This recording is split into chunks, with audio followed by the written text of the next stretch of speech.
Hello and welcome to Community Conversations for March 17th of 2021, and happy St. Patrick's Day.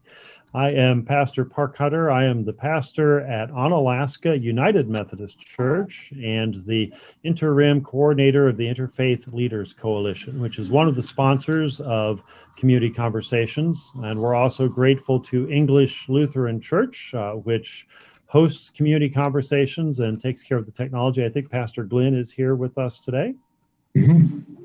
So, hi, Pastor Glenn.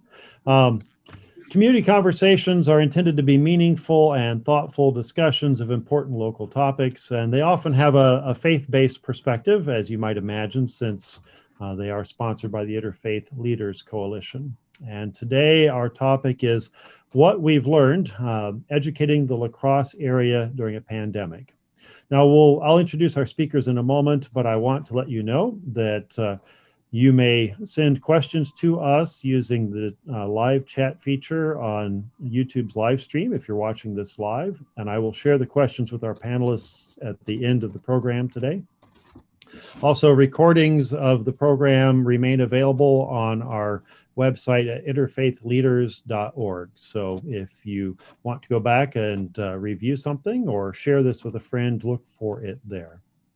Our next community conversation is coming up on April 21st, and it will be Climate Change in the Driftless with Casey Meehan. And then we take our summer break and we'll be back in the fall. And if you've got topics or speakers you'd like to hear, you can contact the English Lutheran Church office or contact me through Onalaska United Methodist Church, as we'll be assembling our speaker panel over the summer. Thank you again for coming. And to open us with prayer today, I'm going to invite Father Solacek, who is the chaplain at Aquinas Catholic Schools. Thank you so much, Pastor Park, and thank you all to please to join in prayer in however way that you are comfortable with. But I will ask us to, and being a Catholic priest, I'll ask us to invoke the name of the triune God as we begin. In the name of the Father, and of the Son, and of the Holy Spirit. Amen. Lord, we give you thanks for our community and for the leaders who were given the huge task to lead us through this past year. We especially thank you for our leaders in education. Please continue to guide them and us so that we can minister to the young people of our community whom you have entrusted to your care. We pray this prayer that was composed by St. Thomas Aquinas. Lord, my God, grant us minds to know you, hearts that will seek you, wisdom to find you, conduct pleasing to you, faithful perseverance in waiting for you, and a hope of finally embracing you. We ask all these things through Christ our Lord. Amen. Amen. And thank you very much. So, thank you. Our topic today is what we've learned educating the La Crosse area during the pandemic. And I don't think it's any surprise that since the pandemic hit the La Crosse area last spring, it's been about a year actually. Local schools had to adapt quickly and basically constantly to the changing conditions. And that means teaching techniques, infrastructure challenges, the technology of online and safe in-person learning. Parents have had to figure out how to juggle jobs and taking care of their kids. And kids have had to learn new ways of learning and of socializing. And of course, some things worked, some things didn't, and we've learned a lot along the way. We're blessed to have with us today three of our local school leaders. Dr. Aaron Engel is the superintendent of the La Crosse School District and has been in that position since July of 2020 and was previously the superintendent of Gale, Ettrick, and Trumpelow School District. And we're going to let him go first because he has to slip out. If you have questions for Dr. Engel, go ahead and get those into the chat quickly, and we'll take a moment when he finishes to chat with him. Ted Knutson is the president of Aquinas Catholic Schools. Ted is a graduate of Aquinas and then came back after serving elsewhere in 1992 and has served as a teacher and the business administrator and principal. And in 2017, he was named president of Aquinas Schools and oversees 5 Catholic schools in our area. And then Dr. Todd Anthony is the superintendent of the Onalaska School District and has been in that role since 2019. And in 30 years of education, he's taught 3rd grade and been a principal and a technology coordinator and elementary education coordinator. And we're very grateful to all 3 of you for joining us today. And we're going to go ahead and let Dr. Engel share first. Thank you so much for having me today. I'm wearing an outfit I don't normally wear, but do sometimes for the National Guard. So I apologize that I have to step out early for some other obligations. It really has been an incredible school year. We've learned a lot. I think the thing that I've learned most is the resiliency that our students, teachers, staff, administrators have in education, our families as well. It really has been incredible to see young students overcome technological hurdles, to see, 3rd and 4th graders helping teachers connect to the internet to be able to learn, and to see our teachers and staff overcome just incredible obstacles to ensure that students get fed, that they get the education that they deserve, and make the best possible learning available to all students. So I'd say that resiliency is one of the biggest things that I've learned out of this pandemic. And I think our kids are capable of a lot more sometimes than we give them credit for. I would also say that I think we found the value of education in ways we hadn't entirely grappled with previously. Just the childcare aspect of it. I would hate to reduce education to childcare, but the fact that our educational system educates and takes care of kids all day, it allows a lot of other functions in our society to go on uninterrupted. And that has really been a lesson of this as well. I think our community in La Crosse values education greatly, but I think that value has only increased throughout this period of time. So that has been a lesson learned also. And I would also say that during a given school year, I think there's a lot of hurdles that, we clear, but maybe just barely. And when you add in the additional stress of a global pandemic, some of those obstacles to students getting the best possible education become very apparent.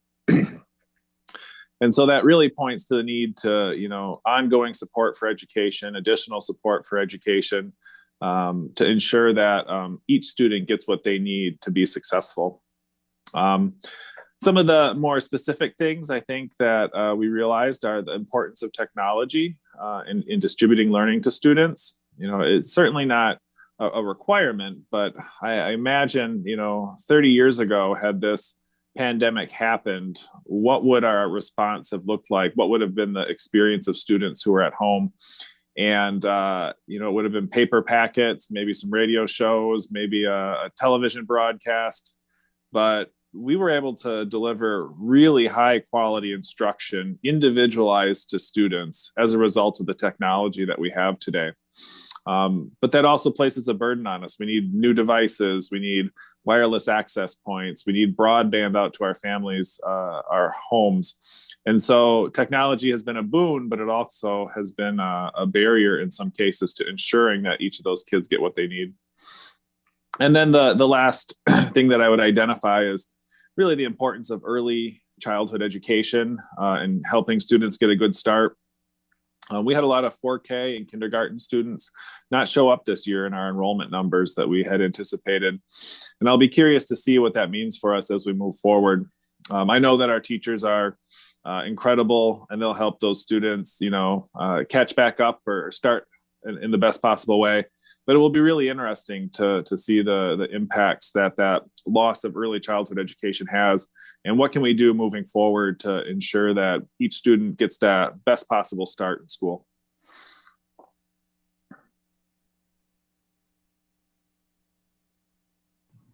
Wow, that was quick.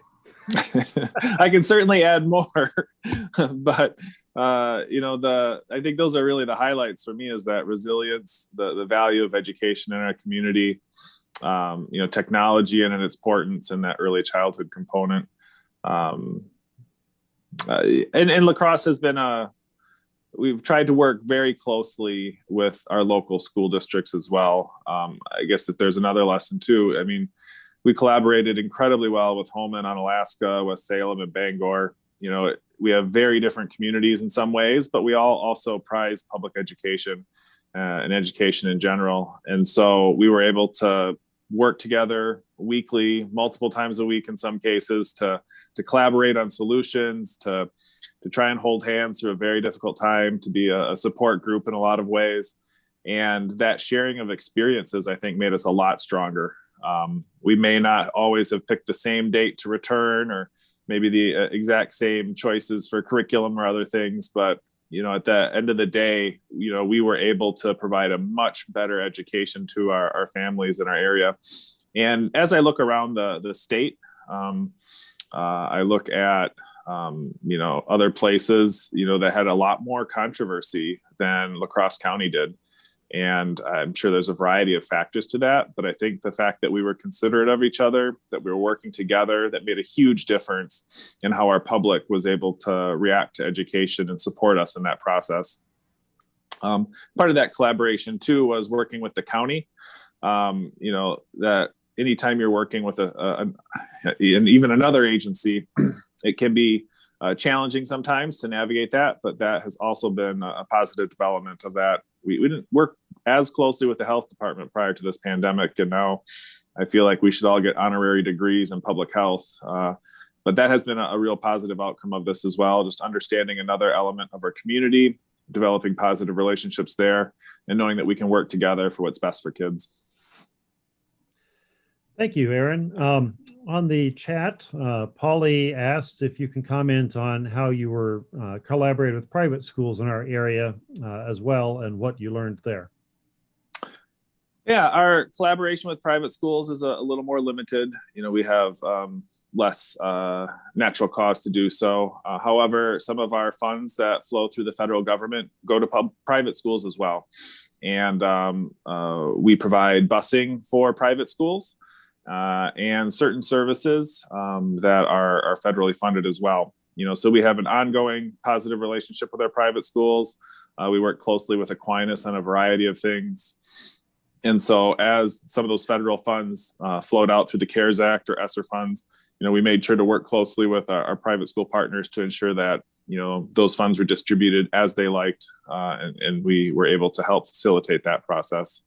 And then the busing, of course, as well. You know, our students weren't coming in person until January, but you know, Aquinas and Lutheran and some of the Lutheran schools were able to run in person this whole time because of their opportunities that they had. And so we wanted to make sure that we got their students to school and that they were able to be provided the education that they deserve as well.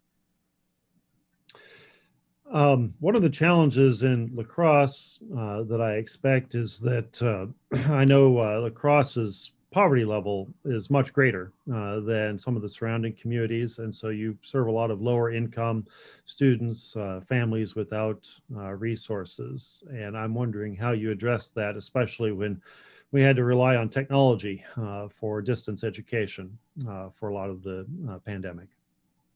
Absolutely. I think our responses are probably similar to the other school districts in our area. You know, we looked at our funds and we made sure that every student had an electronic device that they could take home so that they would have access to the internet. And then for those families that indicated to us that they were having difficulty connecting, we made sure that we found a connection to the internet as well, whether that was a hotspot that we paid for the internet, or we helped some hook up broadband through various providers. But we ensured that every student at home had access to the curriculum through the provision of a device and internet access. So that was a huge key.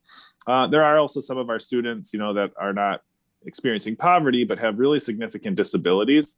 And some of those students, the online format just isn't going to work. You know, they need in-person instruction. And so while generally speaking, you know, we didn't bring all of our students back until January, we were educating students this whole time who needed that in-person instruction as a result of a disability or a significant learning hurdle. You know, so those are some of the things that we did to provide for students that needed it the most.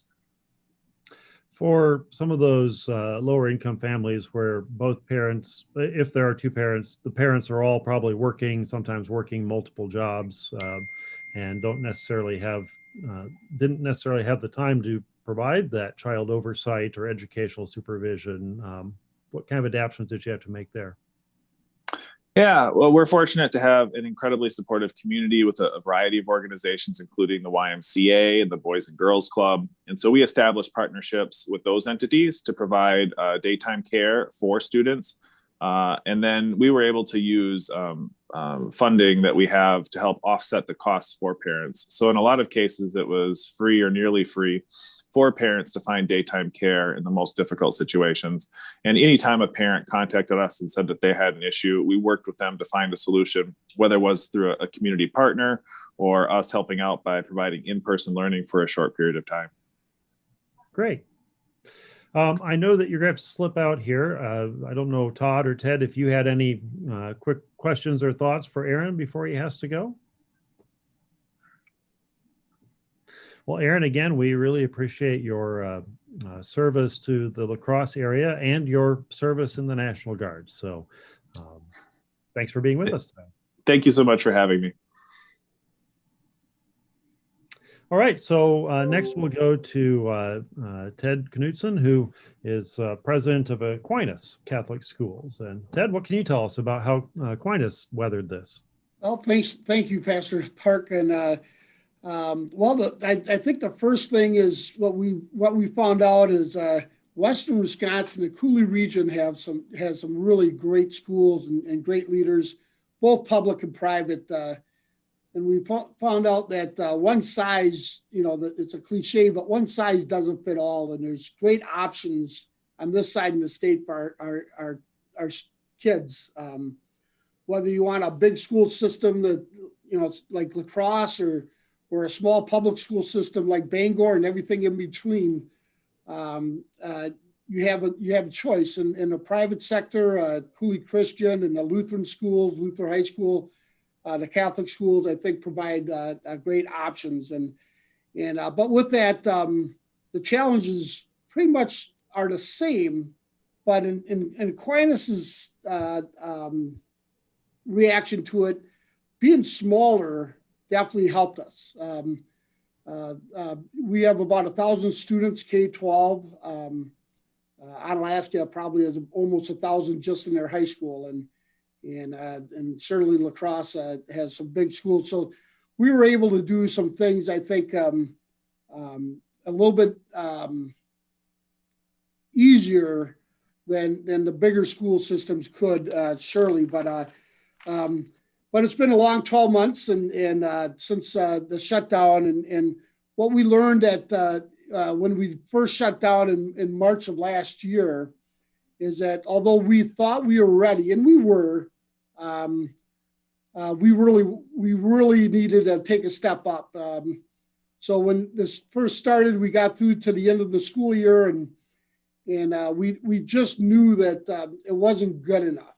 The parents were happy because of the unknown, and we got them to the end. But so what we started to do is we started to ask questions, and we surveyed our staff, and we surveyed our parents, and what went well and what didn't, and there was a common theme that came, and the parents wanted our teachers to engage with their kids a lot more than they did in the spring, and our teachers wanted our students to engage a lot more than they did, and so that's we hit the summer with that student teacher engagement had to improve, but we didn't know that fall was going to be the way it was, and so we started meeting internally to the question you asked, Aaron.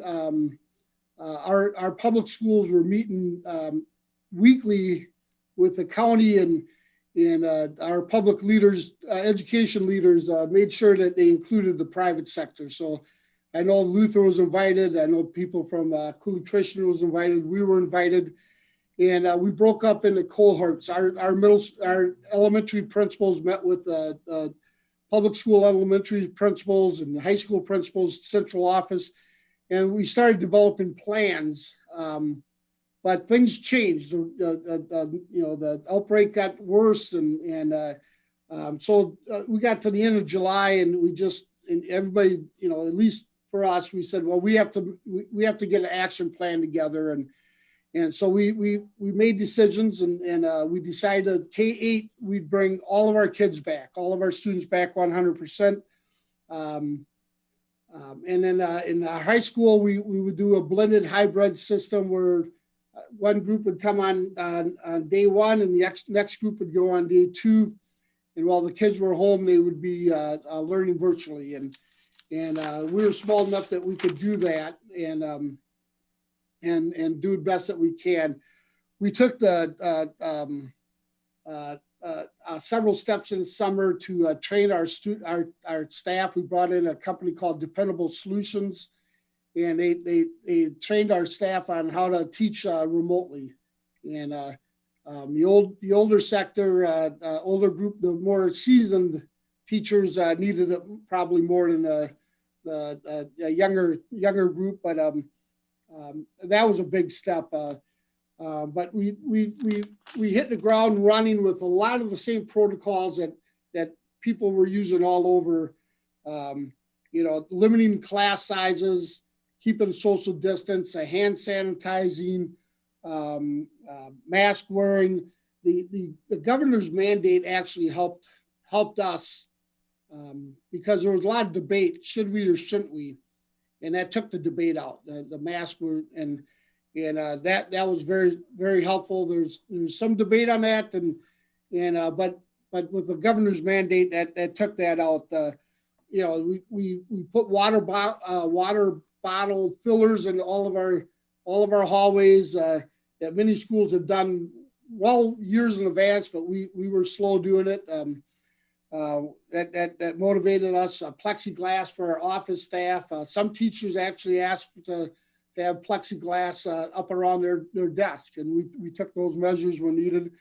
But the number one thing that we did, and we asked our families to rethink, keep your kids home if they're not feeling good, and teachers, stay home. Staff, stay home. If you're not feeling good, stay home. And that was a different mindset, especially with the professional staff. The old, when I grew up, you play hurt, play injured and go to show up for work. And so we've asked our families to keep their kids home and staff to stay home when they're not feeling well. And I think that has really, really made a difference in keeping our small school system community healthier and safer. But we had challenges throughout, there's no doubt.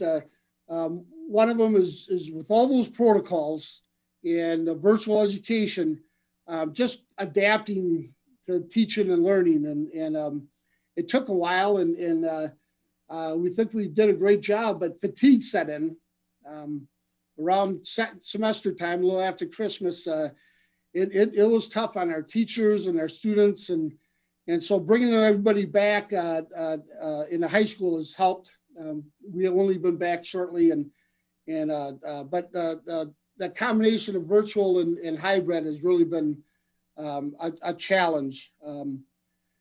Other types of things, our faculty, as many of the faculties in the area have been asked to do way more than they've ever been asked before, and for the same pay and put themselves at a little bit of a risk, at least of the unknown, and so that's been a challenge, and I applaud not only our staff but all the educators in this side of the state for making those sacrifices and doing what they needed to do. And again, everybody's doing it a little bit different, but they're all making sacrifices. I think another challenge was the quarantining. Our number of positive cases have actually been pretty low this year, but the collateral damage, the number of people that had a quarantine throughout the year has has really been a challenge to our staff, our school, to the families. And so that's been a challenge. An additional challenging is just balancing information from what the county puts out to what the CDC puts out, to what the state puts out. Our diocese has seven school systems like ourselves with 7 different counties. They're getting information that's different from ours, and just trying to balance all the information that's similar but different, and that's been a real challenge. And then I guess the biggest challenge is that we faced was communication, and how do you communicate, how often, and it's probably never quite good enough, and it's late, or it's early and it's wrong, and so it's that balance of doing that. But again, people have shown great patience and understanding, and we appreciate that. And so when it's all said and done, and all these challenges and hurdles, and maybe what are our successes? Well, we really have 2. We've stayed healthy, and we stayed open, and our students learned. They learn different. It's probably never go back, and probably should go back. We should use this opportunity to come back and revolutionize education. But our success is that we were able to stay open with very little problems, or a lot of problems, but very little interruptions. And I think our kids learned. We'll find, through testing and assessments that there's some gaps, and we'll address those. And but we know it wasn't easy, and we know we're not done. I mean, we could see the finish line, but we're not going to let up. We're not going to assume that this thing is behind us. It's not. But I cannot emphasize enough the cooperation we've gotten from our hospitals, our county, our other private schools, our public schools. It's really been a team effort on this side of the state. I've heard some things on other parts of the state that's not like that, but it's really been a team effort, and so I really appreciate that. I think I'll just leave it open to any questions that somebody might have for me. Started rambling. Sorry about that. It's okay, Ted. So I think actually we're going to let the questions kind of pool, and we'll ask them here at the end, and we'll go ahead and move on to Todd now. So.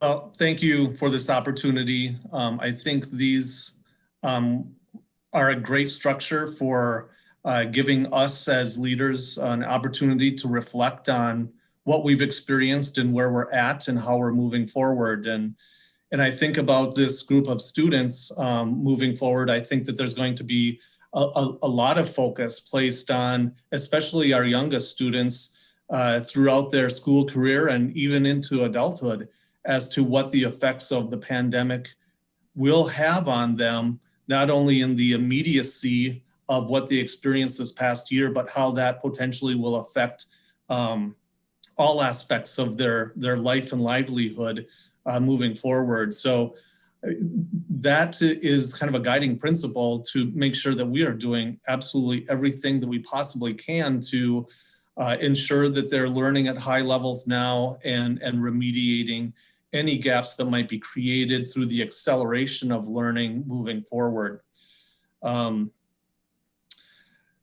This is my second year in the superintendency, and I joke sometimes that actually I call it my 21st month of my first year as superintendent, because the pace of decision making has not let up since last March in terms of what we've done, what we've achieved related to the pandemic. through the course of this, I think one of my takeaways is to keep in mind that there is an end to this, that there is light at the end of the tunnel now that we maybe haven't seen through the last 12 months. But what do we want to look like? What do we want to be at the end of that tunnel? And to me, it comes down to relationships and making sure that through this, we're honoring the thoughts and the feelings of our staff, of our students, of their families, of the community, and to try to make the best decisions possible with the information that we had at the time. And I think a lot of analysis will go into those decision-making processes as well.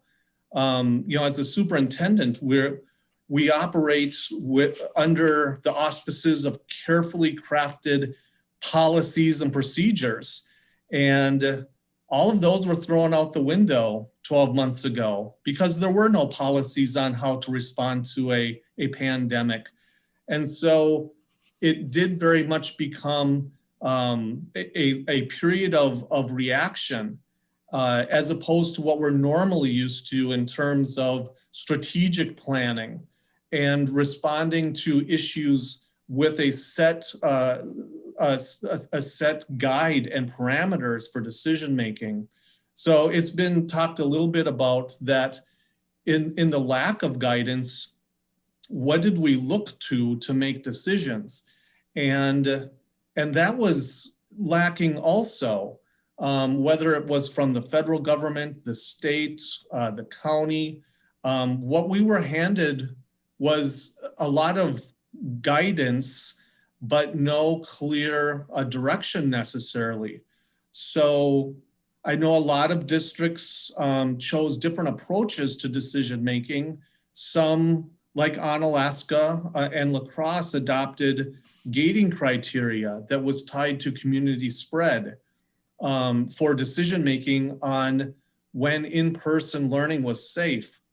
And that was another challenge too. All of a sudden, as leaders of our organizations, we were being asked to define what safe was with no real and good expertise in the area. So in settling on a foundation for decision-making was an extremely important part of moving forward and articulating rationale for decision-making. And the gating criteria that the public schools in La Crosse County adopted was based on the Harvard model. And so that was the best information we had at the time for that level of decision-making. But as we experienced levels of some in-person learning, and Onalaska also did provide in-person learning from the very beginning for many of our students with special education needs and other barriers to learning, and for families that had daycare challenges. We typically had about 10% of our students in our buildings from the very beginning in September. But then we began to experience and understand that maybe the definition of safe was changing and it wasn't tied to community spread as long as those mitigation strategies were effectively put in place. So then we looked back to that decision-making framework in which was updated in December to indicate that, yeah, tying decisions about in-person learning to the broader community spread wasn't the best indicator, and that it really was about what you've done inside your learning environments to ensure safety. And so, Onalaska, we've invested probably close to $1 million in those mitigation strategies, enhanced HVAC systems and personal protective equipment, and all the other things that you've heard expressed here also, in addition to a very substantial investment in technology for our students and our staff to ensure that when we were not in person, that we could work towards the greatest level of engagement possible.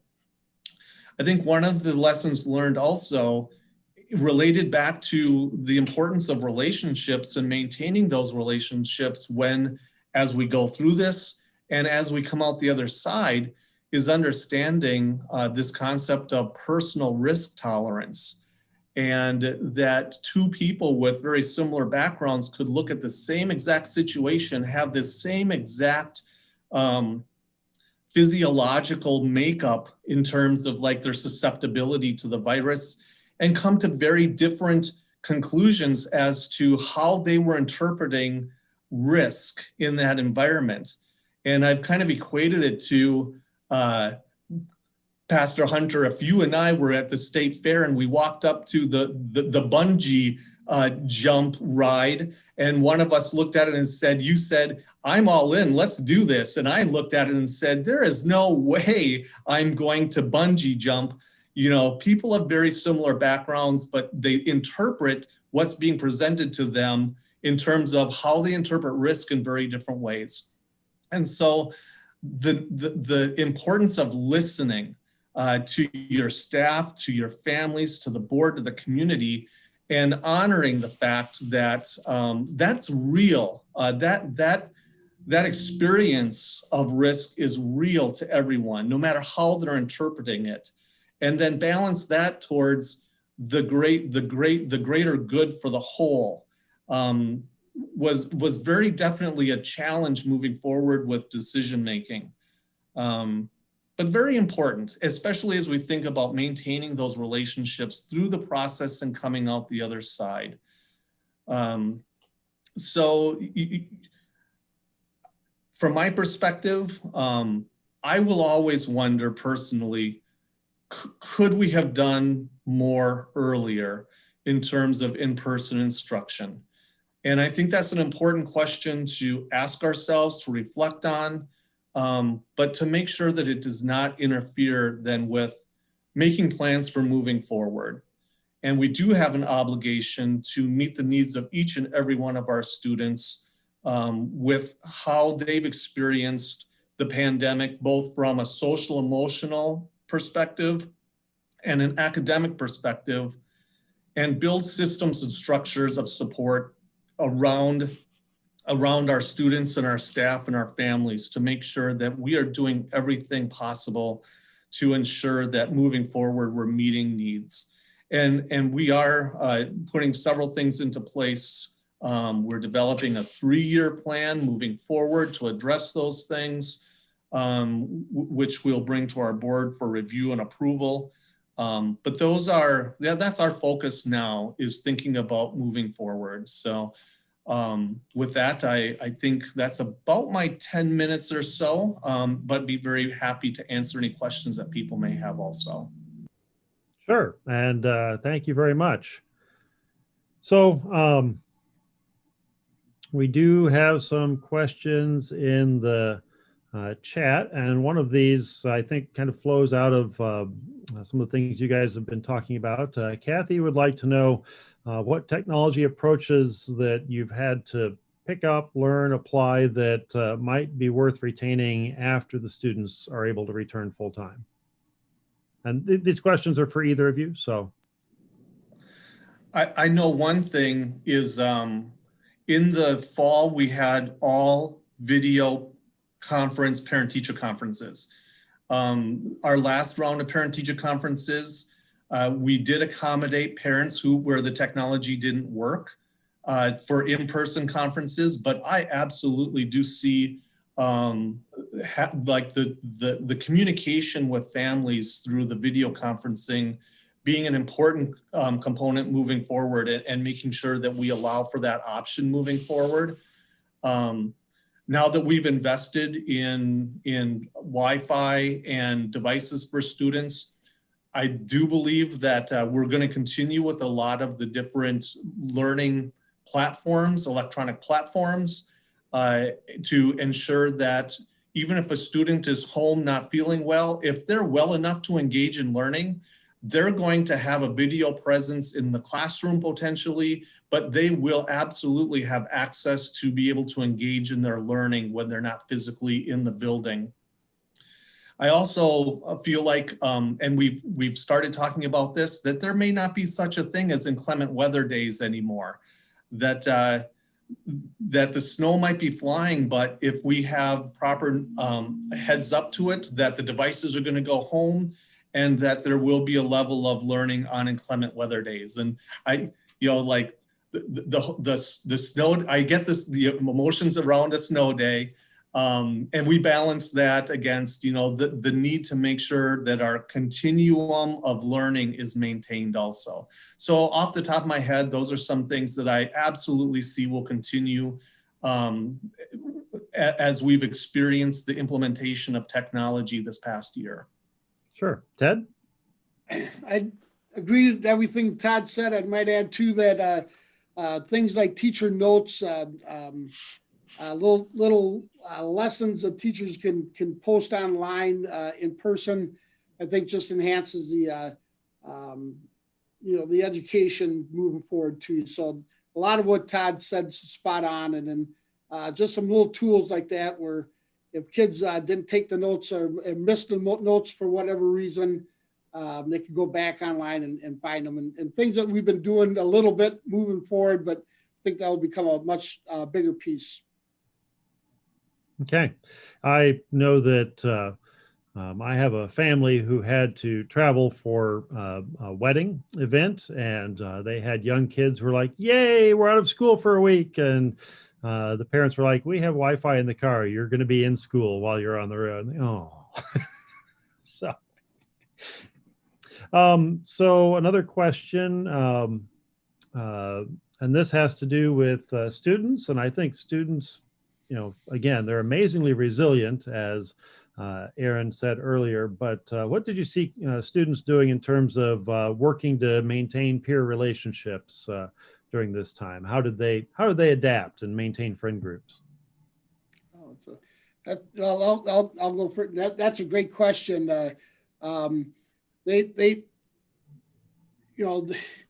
lot of it has been through technology, and I'm not sure if that's, that it has been growing, and I don't know if that's all a good thing. But as far as them, being able to, we've been able to kind of continue the co-curricular activities in a safe way, and I know some of the other schools did too, and that's been a piece of it. But just having school has created some of those relationships also, or kept those relationships intact. Yeah, a couple of other thoughts too. And this kind of goes back to that personal risk tolerance. I do believe that families created like their safe circle. And a lot of times those were based on the relationships that their children had with children of other families. And so that created like a safe circle in the pandemic to maybe allow some level of in-person socialization outside of the school. I also just want to honor the work of our school counselors. Their work didn't stop during the pandemic. They were conducting their curriculum with the students. They were available as needed. They held virtual office hours to work one-on-one and in small groups with students who were maybe struggling. We were in Onalaska also able to continue our co-curriculars to the greatest extent possible back to September 1st. So for the students involved in co-curriculars, that was an important piece. Sometimes it went all virtual, but often it was in person. And so I think that both from a parent perspective, much was done within those family circles, those close-knit relationships in the community, and also as much as possible that could be done virtually when we were not in person. But I agree with Ted too, like the greatest impact was bringing the students back into the buildings and focusing maybe more on the social aspect of school instead of jumping right back into academics in a real hard way, like that soft landing for students coming back into the building. Great. This question kind of follows along. One of the people in the chat has asked if you could talk about concerns you have regarding the mental health of students and teachers as a result of the pandemic, and what this is, I think, kind of a question on behalf of the community. What do schools need us to help you as you support youth in this regard? I'll start here with this one. Yeah, I foresee a book coming out. You know, we read a lot of books as leaders about the change process. I think a title might be "Change Can Happen on a Dime," as opposed to thinking about systemic change and the process of systemic change. But I think the concern there is that it can come at a cost. And that cost can absolutely be the mental wear and tear on the staff that's implementing a change like that, and the children who are experiencing drastic change done in a very quick way. So it is a concern. It's absolutely a concern, and it has to be a balance. You know, in our planning for the acceleration of learning, we're talking about increasing summer school options, but we have to balance that out with knowing that our staff might not be ready to commit themselves to more instruction for students during the summer. So we're constantly balancing that through. I know that in Onalaska, we were granted a mental health grant through the Department of Public Instruction, and we are dedicating funds through the federal stimulus plan to specifically address mental health issues. But beyond that, I know that the faith community has strong programming and outreach to not only the families that might be attending those organizations, but within the community also. And I think in partnership, it is important to identify all of the different resources that are available to meet the mental health needs of the community. Great. Ted, anything to add there? Well, I think Todd covered it. I think, as you earlier said too, with the school counselors, with the working with the students, and even in some cases, staff have really played a key role in addressing that. I think the faculty have relied on each other at times just to be able to share and you know, feed off of each other's positive energy, because it could get tough. But as Todd mentioned, the faith community in this area is very helpful, but it is a true concern. The mental health has to continue to be a focus of all of us, of both the students and the staff. Excellent, thank you. This kind of is a segue question, but I think we've all known that schools are really a central part of communities, and that there's a dynamic that needs to take place between schools and parents and students and families for children to really have all the resources they need and grow up and be healthy and well educated. Chris asked if there's a role that schools might play in providing supports like classes or workshops or discussions to parents in order to help families be happier and healthier. I'll start. Absolutely, I think that's a very logical next step. And I believe I think many of our schools do provide some of that already. But a more intentional and a program. And again, not sure exactly if providing local talent outside the school district come in and present might be even a better way to do that. But I know the private sector, we would be able to adapt to that and meet the demand, whatever that demand might be, I think. Yeah, I would just add that, that kind of assistance comes formally and informally. And so there are things that I believe that the schools can do to set up and facilitate speakers or services, connect them to our families. But I also know that through the natural course of relationship building, which is extremely important between our staff and our families, that we want to hear from our families that are struggling, reach out. We might be able to point families to specific resources or have resources available within the organization of the school district directly too. All right, thank you. So one of the things that we have seen during the pandemic is that there are a multitude of voices and demands placed upon our public institutions from all across the spectrum. And I often, if I ever dipped into the Facebook chat for our public health department, I found myself engaged in prayer for them because they were really catching it from both ends of the spectrum. And I'm sure schools also heard their full range of this.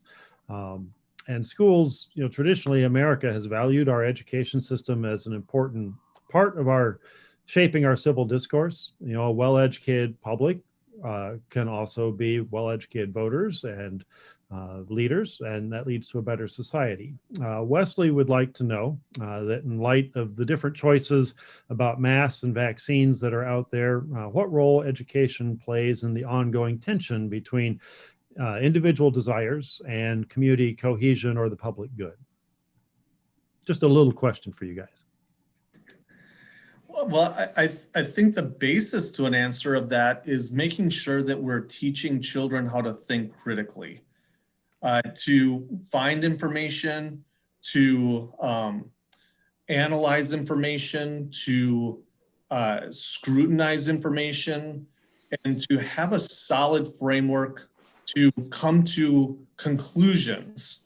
And so that power to work collaboratively and think critically, I think is extremely important for the health of a democratic society.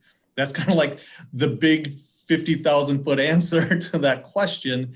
And I think all of our educational institutions play a very important role in that aspect. I'm glad Todd went first because that's about as good as an answer you can give. I'll let his answer speak for itself. I totally agree. All right. It's pleasing to see that actually you guys are very, I think, as you've talked about how the schools have coordinated through this, obviously our school leaders are very much in sync and have come to many of the same conclusions after reviewing things. So there is a question posted here. What is important for us to think about as voters in the community as we prepare for a coming election for State Superintendent of Public Education? And I'll let you guys comment. So I'll go first. I think it's I think it's really important to keep the ability to have families choose a school that best fits their situation, and whether it's a small public to a big public or back and forth, a rural school to urban school. And I know that the private sector is a option, especially for those that might not have the resources. We'd like to see a superintendent that is pro choice, but again, that comes with some funding things that are real issues and create some challenges that would have to be addressed. And but I think providing families options it's going to be important, and I believe that the two superintendents believe that. Except for the funding issue, there's some issues there, but having school choice. All right, thank you. I guess what I would add to that is just an acknowledgement that the position of the state superintendent of schools is a nonpartisan position. So it's not a Republican, Democrat, independent position. So then it does become more of a matter of personal philosophy, and definitely choice is part of that. And Ted did allude to that there is questions about funding sources. And I think that that is something that people will have to take a look at individually to decide where they fall on that issue. I think it's one of the biggest issues in terms of utilization of taxpayer money to fund vouchers to private schools, and the impact that that does have on the public school system, and also the impact that it has on the ability to provide education through the private schools that participate in that program also. So without it being a partisan issue, I think that that is definitely something that each individual have to use their critical thinking skills to come to a conclusion on, and how that then connects to the what's being articulated by each of the candidates. Okay, we are very close to the end of our time, but just in a minute or two each, one of the challenges I think people are looking at is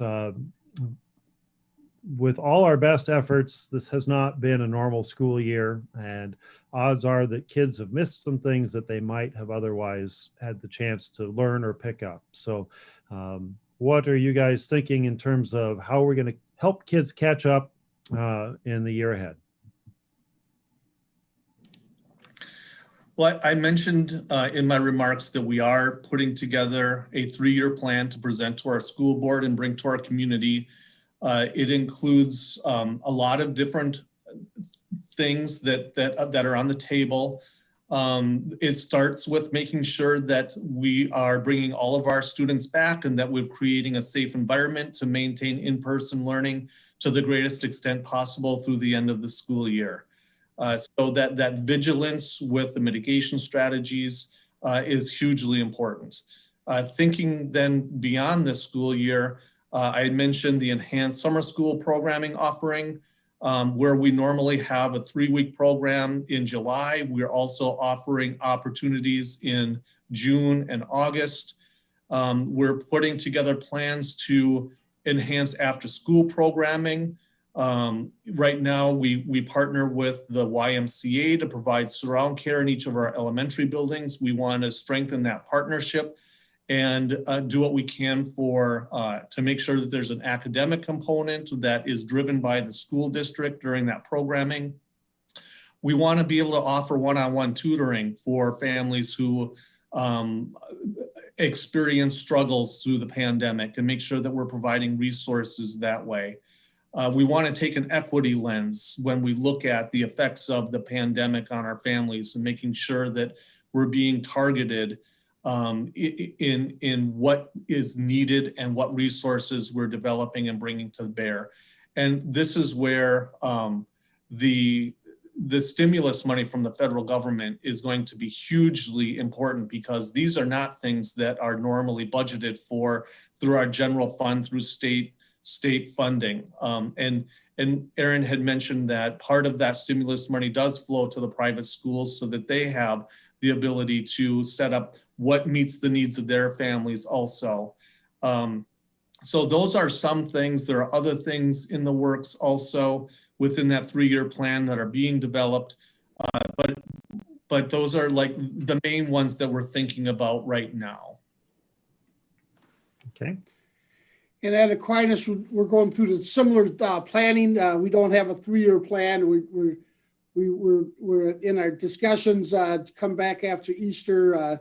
We will have a task force formed to take a look at where the gaps are and where we need to devote our resources to. We know that we can't just start up the next year with where we expect the kids to be, because we know that we know the kids aren't going to be there. So we will kind of identify the ways to attack that. We too also offer summer tutoring, but we'll get a plan in place similar to Alaska. All right. Well, we have come to the end of our time today, and I want to thank both of you and Dr. Engel, who was with us earlier, for sharing and for your leadership. And please extend on behalf of the community our thanks to your teachers and staff, because they have really gone above and beyond and done heroic work serving our students and community. A reminder to those who are watching that if you missed part of the program, you can go back on the interfaithleaders.org website. This presentation has been recorded and you can go back and watch the early sections later. And also, if you're looking ahead toward April, our final community conversation of this spring season will be Climate Change in the Driftless with Casey Meehan, and we hope that you can join us for that as well. I'm going to just kind of give you guys a virtual round of applause on the way out. Thank you.